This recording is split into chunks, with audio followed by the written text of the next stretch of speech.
दादोबा पांडुरंग तर्खडकर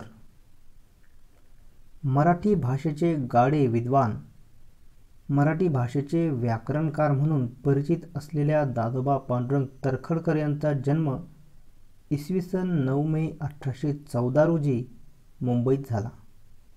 त्यांना मराठी व्याकरणाचे पाणिनी असे म्हणतात.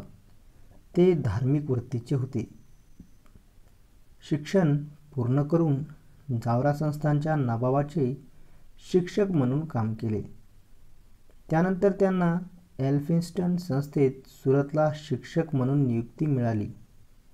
1852 मध्ये डेप्युटी कलेक्टर म्हणून त्यांची नियुक्ती झाली. भिलांच्या बंडाचा बिमोड त्यांनी कुशलतेने केला. निवृत्तीनंतर बडोदा संस्थानात दुभाषी म्हणून त्यांनी काम केले. दादोबा पांडुरंगांच्या कार्याची पोच म्हणून सरकारने त्यांना रावबहादूर ही पदवी दिली. दादोबा पांडुरंग तर्खडकर यांनी सामाजिक व धार्मिक सुधारणांचा पुरस्कार केला. महाराष्ट्रातील नवतरुणात आधुनिक ज्ञानविज्ञानामुळे एक नवी दृष्टी निर्माण झाली होती. त्यामुळे आपल्या समाजातील दोष व उणिवा यांची जाणीव त्यांना होऊ लागली.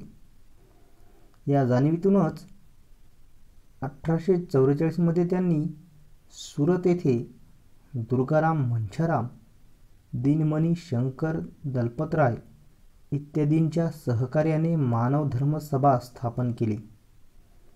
ईश्वर एक आहे, मनुष्य मात्राची जात एक आहे, धर्म एक आहे, परमेश्वर प्राप्तीसाठी भक्ती करावी, सर्वांशी समानतेने वागावे इत्यादी उदात्त तत्वाचा पुरस्कार केला.